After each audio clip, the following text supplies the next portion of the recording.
Dewi Prabasinta Chandra Dewi dengan NIM A1C021012 akan menjelaskan tentang regulasi dan jasa auditor. Yang pertama, kewajiban auditor berdasarkan hukum umum dan hukum kontrak.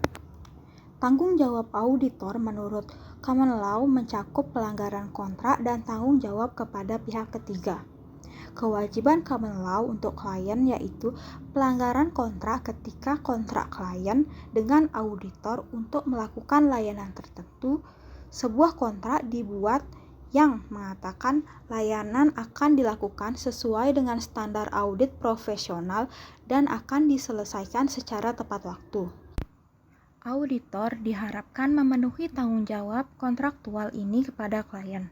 Auditor dapat dimintai pertanggungjawaban kepada klien berdasarkan kontrak law dan atau common law atas pelanggaran kontrak dan mereka dapat dituntut berdasarkan konsep kelalaian berat, dan penipuan. Pelanggaran kontrak dapat terjadi ketika ada non-performance dari kewajiban kontraktual. Penyebab tindakan terhadap auditor atas pelanggaran kontrak dapat mencakup namun tidak terbatas pada hal-hal berikut. Yang pertama, melanggar kerahasiaan klien. Yang kedua, gagal memberikan laporan audit tepat waktu. Yang ketiga, gagal menemukan kesalahan material atau kecurangan karyawan. Dan yang keempat, menarik diri dari audit keterlibatan tanpa pembenaran. Halo, saya Widi Zohriana akan menjelaskan materi tentang kewajiban auditor berdasarkan undang-undang hukum. Untuk perusahaan publik, laporan keuangan yang telah diaudit harus disertakan dalam informasi yang diberikan kepada investor saat ini dan calon investor.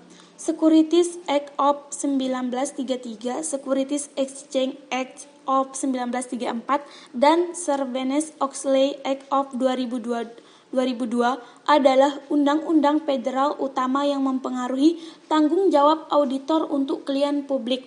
Undang-undang ini diberlakukan untuk memastikan bahwa investor di perusahaan publik memiliki akses terhadap pengungkapan informasi yang relevan secara penuh dan memadai.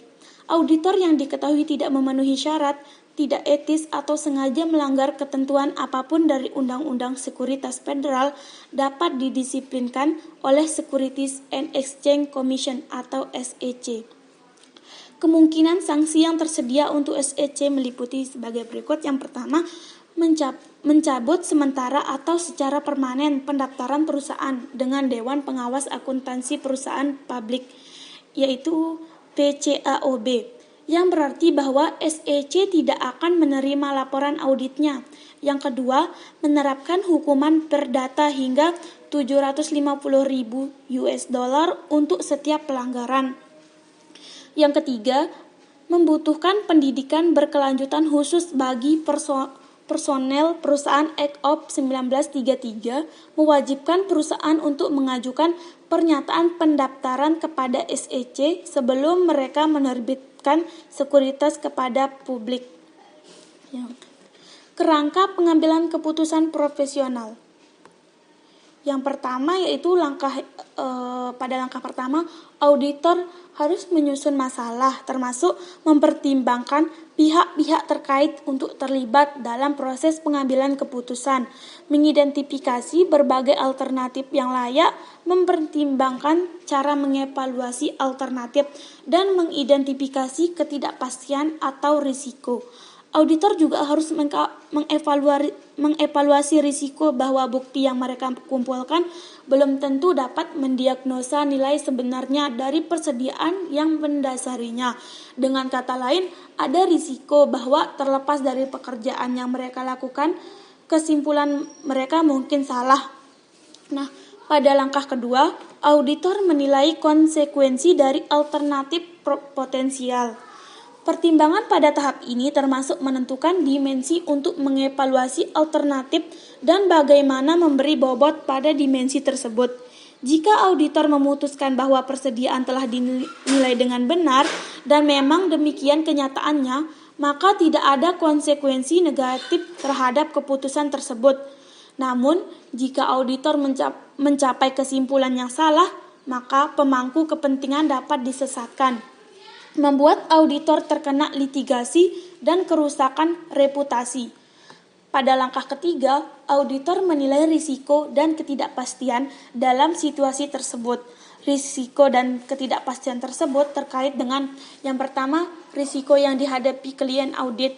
Yang kedua, kualitas bukti yang dikumpulkan oleh auditor. Dan yang ketiga, kecukupan bukti audit yang dikumpulkan. Dengan kata lain, ada risiko yang terkait dengan klien tertentu dan terdapat risiko dalam mengumpulkan bukti audit yang cukup. Semua risiko ini perlu dinilai dalam menentukan bukti audit yang tepat untuk dikumpulkan.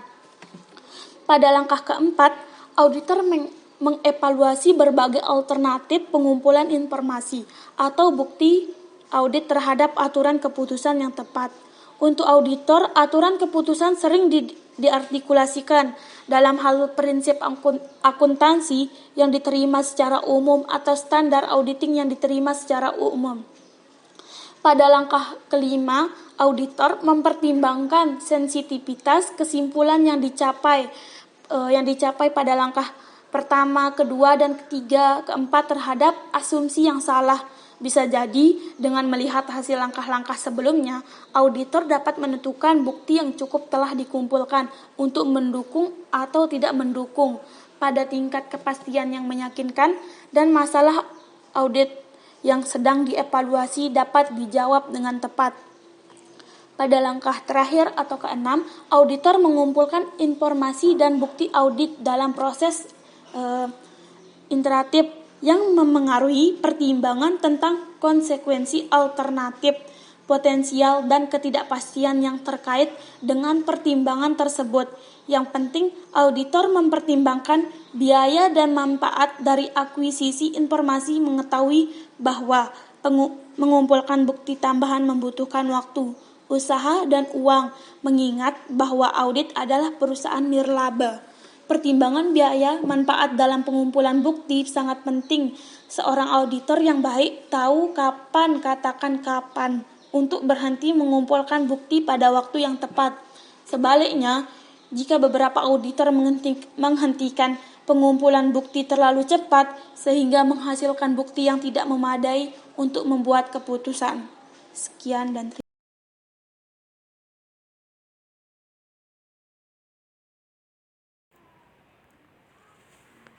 Selanjutnya, kode etik ISPA Dewan. Yang pertama, integritas. Seorang akuntan profesional harus bersikap lugas dan jujur dalam memberikan jasa profesionalnya. Yang kedua, objektivitas. Seorang akuntan profesional tidak boleh membiarkan bias, konflik kepentingan, atau pengaruh yang tidak semestinya dari orang lain untuk mengesampingkan penilaian profesional atau bisnis. Yang ketiga, kompetensi profesional dan kehati-hatian. Seorang akuntan profesional harus bertindak dengan tekun dan sesuai dengan standar teknis dan profesional yang berlaku saat memberikan jasa profesionalnya. Keempat, kerahasiaan. Seorang akuntan profesional harus menghormati kerahasiaan informasi yang diperoleh sebagai hasil dari hubungan profesional dan bisnis. Yang kelima, perilaku profesional. Seorang akuntan profesional harus mematuhi undang-undang dan peraturan yang relevan dan harus menghindari tindakan apapun yang mendiskreditkan profesi. Tata tertib ISPA.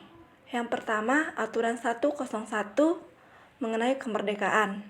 Yang kedua, aturan 102 mengenai integritas dan objektivitas. Yang ketiga, aturan 201 mengenai standar umum. Yang keempat, aturan 202 mengenai kepatuhan terhadap standar.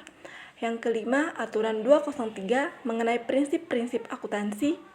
Yang keenam, aturan 301 mengenai informasi klien rahasia.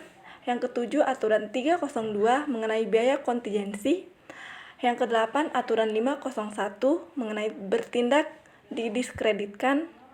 Yang kesembilan, aturan 502 mengenai periklanan dan lainnya bentuk permohonan. Yang ke-10, aturan 503 mengenai komisi dan biaya referensi. Yang ke-11, aturan 505 mengenai bentuk organisasi dan nama.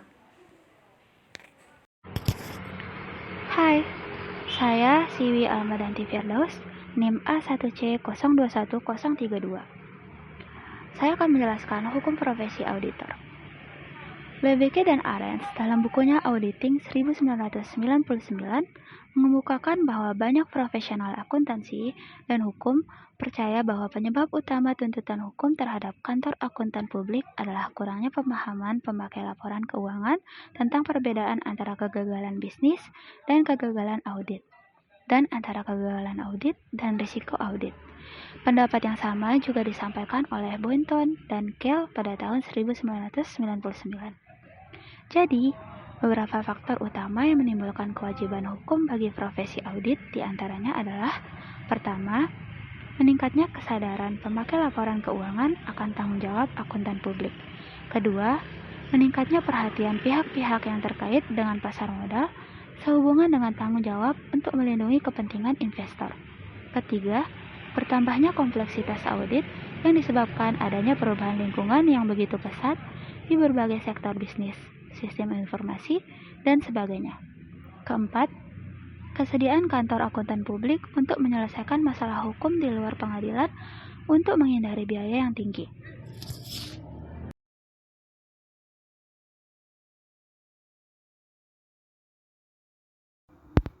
Selanjutnya, kewajiban hukum bagi auditor. Lebeke dan Arens mengemukakan beberapa konsep hukum yang dapat diterapkan pada segala macam gugatan terhadap auditor, antara lain: yang pertama, konsep kehati-hatian; yang kedua, kewajiban atas tindakan orang lain; dan yang ketiga, terbatasnya hak komunikasi istimewa.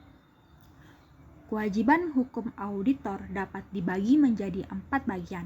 Yang pertama, kewajiban kepada klien atau liabilities to client, yaitu kewajiban akuntan publik terhadap klien karena kegagalan untuk melaksanakan tugas audit sesuai waktu yang disepakati, pelaksanaan audit yang tidak memadai, gagal menemui kesalahan, dan pelanggaran kerahasiaan oleh akuntan publik. Kedua, kewajiban kepada pihak ketiga menurut common law atau liabilities to third party,